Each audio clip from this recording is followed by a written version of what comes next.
ओम श्री गुरु सत्ताय नमः। सभी को प्रणाम।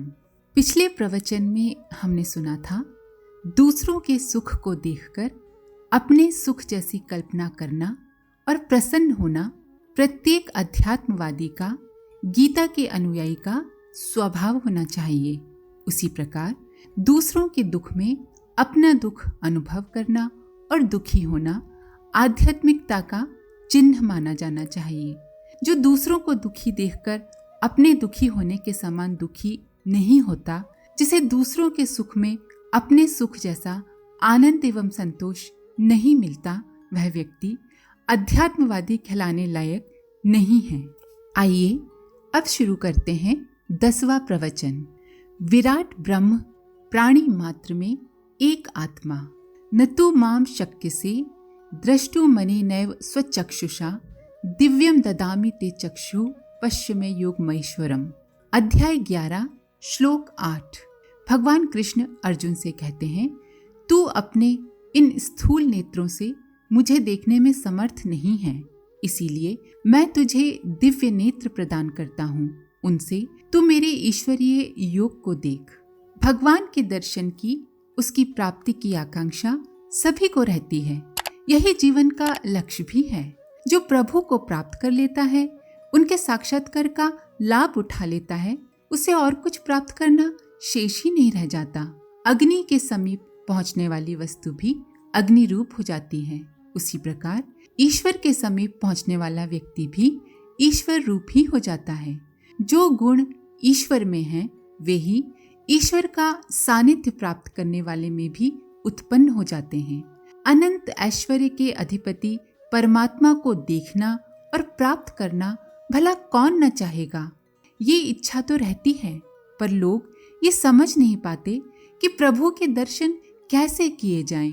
गीता के उपर्युक्त श्लोक में इस तथ्य को भली भांति प्रकट कर दिया गया है। ईश्वर को चमड़े की आंखों से नहीं, विवेक की, ज्ञान की दिव्य दृष्टि से ही देखा जा सकता है। चमड़े की आंखों से जो कुछ देखा जा सकता है, वह परमात्मा के दर्शन में सहायक हो सकता है, माध्यम बन सकता है। आप चमड़े की आंखों से वेद, भगवत ग्रंथ पढ़ सकते हैं, स्वाध्याय कर सकते हैं, पर ईश्वर का वास्तविक स्वरूप तो विवेक दृष्टि से ही देखा जाना संभव हो सकता है। अर्जुन की इच्छा भगवान के दर्शन करने की थी। उन्होंने उसे कराए भी, पर वो किसी आकृति विशेष के रूप में नहीं, वरन विराट विश्व के रूप में कराए थे। ये समस्त संसार भगवान का ही स्वरूप है। उसके भीतर एक ही अविच्छिन्न सर्वव्यापक आत्मा की विद्यमानता अनुभव करना और उसी आधार पर अपना आचरण बना लेना भगवान के दर्शन का वास्तविक स्वरूप है। कहा गया है कि पश्य में पार्थ रूपाणी शतशोथ सहस्रशः नाना विधानि दिव्यानि नाना वर्णाकृतिनि च। अध्याय 11 श्लोक 5। श्री भगवान बोले, हे अर्जुन, तू मेरे सैकड़ों और हजारों प्रकार के अर्थात अनेक प्रकार के नाना वर्ण एवं आकृतियों वाले रूपों को देख। अनेक बाहुदर वक्त्र नेत्रम पश्यामि त्वाम सर्वतोऽनंत रूपम नान्तम न मध्यम न पुनस्तवादिम पश्यामि विश्वेश्वर विश्वरूप। अध्याय 11 श्लोक 16। अर्जुन कहते हैं, आपको मैं अनेक बाहों वाला, उदर अर्थात पेट, अनेक मुख, अनेक नेत्रों वाला और सर्व ओर से अनंत रूपों वाला देखता हूँ। हे विश्वेश्वर, हे विश्वरूप, मैं न आपके अंत को, न मध्य को और न ही आदि को देखता हूँ। समस्त जड़ चेतन में भगवान को देखना, प्रत्येक पदार्थ एवं प्रत्येक प्राणी को भगवान का स्वरूप समझना, उसकी अंतरात्मा में प्रभु की ज्योति के दर्शन करना, ईश्वर का यही वास्तविक स्वरूप है। जिसे स्वरूप की झांकी हो जाती है, वो सबके साथ केवल सज्जनता एवं उदारता का ही व्यवहार कर सकता है। भला कोई ईश्वर के साथ दुर्व्यवहार करने का साहस करेगा? ऐसा करके कोई अपने हित की क्या कल्पना करेगा? परमात्मा संसार की सर्वोपरि शक्ति है। उसकी पूजा आराधना करके तो कुछ भला हो भी सकता है, पर अगर उसके साथ दुष्टता बरती जाए, अर्थात इस संसार में किसी भी प्राणी के साथ दुष्टता बरतना ईश्वर के साथ दुष्टता बरतना है, तो ईश्वर की अप्रसन्नता एवं कोप का भाजन बनना ही पड़ेगा। ये जानने वाले कोई भी आस्तिक व्यक्ति किसी भी दूसरे के साथ अनीति बरतने या किसी का बुरा सोचने का साहस नहीं कर सकेगा। ये स्थिति जिसे प्राप्त है वो सज्जन सदाचारी व्यक्ति ईश्वर के दर्शन करने और उनकी प्रसन्नता अनुकंपा प्राप्त करने का अधिकारी बन जाता है। जिसे ईश्वर का ज्ञान है उसकी स्थिति कैसी होती है, इसका विश्लेषण गीता में निम्न प्रकार से किया गया है। यो माम पश्यति सर्वत्र सर्वं च मयि पश्यति तस्याहम न प्रणश्यामि स च मे न प्रणश्यति। अध्याय 6 श्लोक 30। भगवान कहते हैं, जो मुझको सर्वत्र देखता है और सबको मुझ में देखता है, उसके लिए न मैं अदृश्य हूँ और न ही वो मेरे लिए अदृश्य है। वास्तव में आत्मज्ञान प्राप्त होने पर ये समझ में आता है कि आत्मविस्मृति के कारण, अपने स्वरूप को भूलने के कारण परमात्मा ही जीव भाव को प्राप्त हुआ। आत्मज्ञान के द्वारा जीव पुनः परमात्मा स्वरूप को प्राप्त हो जाता है। जैसे एक अभिनेता रंगमंच पर भिक्षुक का अभिनय करता है, पर नाटक की समाप्ति पर भिक्षुक के वेश को त्याग कर अपने असली रूप में आ जाता है। हमारे उपनिषदों में तभी तो ये घोषणा की गई है, अहम ब्रह्मास्मि, मैं ब्रह्म हूँ। जीव भाव में विभिन्न योनियों में हम खुद को तुच्छ, शुद्र, निर्बल प्राणी समझते हैं, पर आत्मज्ञान प्राप्त होने पर जीव अपने ब्रह्म स्वरूप को प्राप्त हो जाता है। भगवान कहते हैं, सर्वभूत स्थितम यो माम भजत्येकत्वमास्थिता सर्वथा वर्तमानोपि स योगी मयि वर्तते। अध्याय 6 श्लोक 31। जो व्यक्ति सब प्राणियों में समाये हुए मुझ भगवान को एकात्म बुद्धि से भजता है, वो जो कुछ करता है वो मेरे निमित्त ही होता है। ऐसा योगी जो भी करता है उसमें उसका निज स्वार्थ नहीं रहता। वो सारे सांसारिक कर्म करता है, अपने कर्तव्य पूरे करता है, पर स्थिति उसकी ईश्वर में ही लगी रहती है। ध्यान हर समय उस परम आत्मा का ही रहता है। भगवान कहते हैं, समम पश्यन् हि सर्वत्र समवस्थितमीश्वरम न हिनस्त्यात्मनात्मानं ततो याति पराम गतिम। अध्याय 13 श्लोक 29। सब प्राणियों में स्थित परमात्मा को जो समान भावना से देखता है वो आत्मघात नहीं करता और परम गति को प्राप्त होता है। जब तक प्राणी खुद को शरीर समझता है तब तक शरीर के जन्मने को अपना जन्म मानता है और शरीर के मरने को अपनी मृत्यु मानता है। शरीरों के विकारों को अपने विकार मानता है। वो अपने आप से ही अपनी हत्या करता है, अर्थात शरीर से अपना तादात्म्य स्थापित करके खुद को शरीर मानते हुए वो अपने को जन्म मृत्यु के चक्कर में फंसाए रखता है।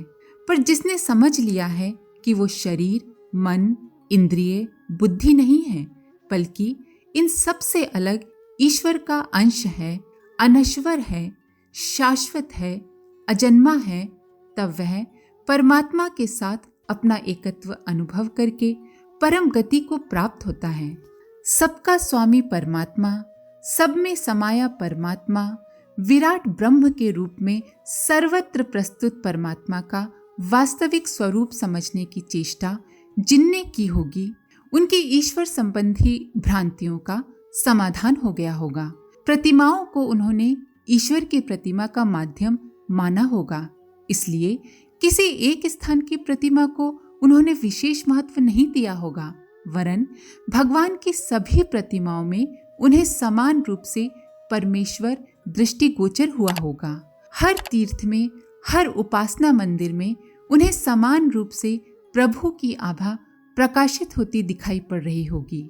मतवादियों की कट्टरता ऐसी स्थिति में एक क्षण के लिए भी नहीं टिक सकती। सभी धर्म संप्रदायों के मूल में सदाचार मूलक निष्ठा उन्हें आसानी से दिख सकती है। इसी प्रकार विभिन्न नामों और आकार प्रकार से वर्णित किए जाने पर भी उन्हें एक ही ईश्वर हर तरफ दिखाई देता होगा।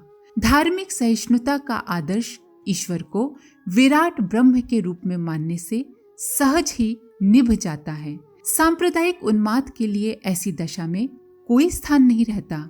जब सब में सर्वत्र एक ही परमात्मा है तो उसकी व्याख्या विवेचना के अंतरों को लेकर क्यों लड़ा जाए। विराट ब्रह्म की मान्यता से मनुष्य के अंतःकरण में इस संसार के प्रति उत्कृष्ट श्रद्धा उत्पन्न होती है। जब कण कण में, जन जन में ईश्वर के दर्शन होते हैं, फिर इस संसार को भव बंधन, माया जाल, स्वप्न आदि कहने का अवसर ही नहीं रहता। विभिन्न वस्तुओं और प्राणियों के रूप में प्रत्यक्ष दृष्टिगोचर होने वाला भगवान स्वप्न कैसे कहा जाएगा? उसे माया जंजाल या भव बंधन कैसे माना जाएगा? संसार को घृणित या दुख मूलक समझकर उससे कहीं अन्यत्र भागने की चेष्टा कौन करेगा? फिर जब सर्वत्र ब्रह्म ही विद्यमान है तो उससे बाहर भागने का स्थान भी कहाँ मिलेगा? गीता की विराट ब्रह्म मान्यता को स्वीकार करने के बाद, समझने के बाद, न स्वप्नवाद के लिए कोई स्थान रहता है, न मायावाद के लिए और न पलायनवाद के लिए। भगवत ज्ञान मिल जाने के बाद इन सभी भ्रांतियों से मनुष्य सहज ही छूट जाता है। उसे घर छोड़कर कहीं एकांत स्थान खोजने की जरूरत नहीं पड़ती। जिसे हर जगह प्रभु की झांकी मिल रही होगी, उसके लिए कण कण में, पत्ते पत्ते में ईश्वर की समीपता का आनंद हर घड़ी उपलब्ध रहेगा। हर स्थान में उसे तीर्थ स्थान जैसी पवित्रता प्रतीत होती रहेगी।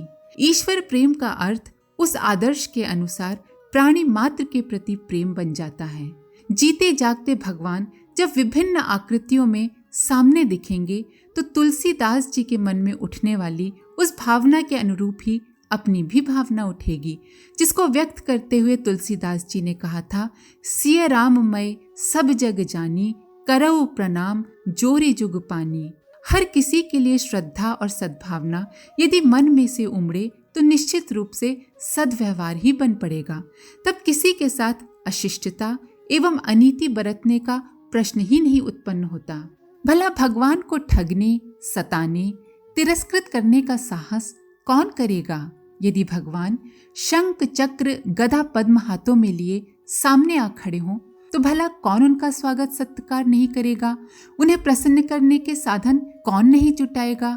यही स्थिति उसकी होती है जो विराट ब्रह्म के रूप में हर किसी में परमेश्वर को उपस्थित देखता है। उसके लिए नम्रता, सज्जनता, शिष्टता, उदारता बरतने के अतिरिक्त और कोई मार्ग नहीं रह जाता। ये नीति जिसने भी अपना ली, ये ज्ञान जिसे भी मिल गया, वो दूसरों का हृदय जीत लेगा। अपने लिए दूसरों की अपार श्रद्धा, सद्भावना अर्जित करेगा। सहयोग के बदले में सहयोग का और सम्मान के बदले में सम्मान का लाभ प्राप्त करेगा। उसके व्यक्तिगत जीवन में इस आदर्शवाद की प्रतिक्रिया इतनी सुंदर होगी कि वो अपने को स्वर्गीय परिस्थितियों में रहता हुआ अनुभव करेगा। उसके लिए ये संसार ही स्वर्ग होगा, जहाँ चारों ओर ईश्वर का ही निवास हो, हर घड़ी अपने प्राण प्रिय परमात्मा के दर्शन होते हो। वहाँ भी यदि स्वर्ग ना माना जाए तो भला और कहाँ माना जाएगा? ये मान्यताएं अपना लेने पर कोई भी व्यक्ति ईश्वर दर्शन को, उस आनंद को प्राप्त करता रह सकता है जिसके लिए भक्तजन तरसते हैं। एक बार ईश्वर के दर्शन हो जाएं तो धन्य हो जाएं, ऐसी आकांक्षा अगणित लोग रखते हैं और उसे प्रायः अपूर्ण ही लेकर जीवन लीला समाप्त कर लेते हैं। ऐसे लोग यदि भगवान के कहे अनुसार गीता प्रतिपादित विराट ब्रह्म भावना को, ये ब्रह्मांड ही ईश्वर का रूप है, ये संसार ही ईश्वर का रूप है, इस भावना को हृदयंगम कर सर्वत्र ईश्वर दर्शन का आनंद लाभ करें तो उनकी अतृप्त आकांक्षा तत्काल तृप्त हो सकती है। आज के लिए इतना ही। आप सभी का धन्यवाद। ओम शांति। हमारे YouTube चैनल को सब्सक्राइब करें और बेल आइकन को दबाकर ऑल पर क्लिक करें ताकि आने वाले सभी वीडियोस की नोटिफिकेशन आपको मिलती रहे।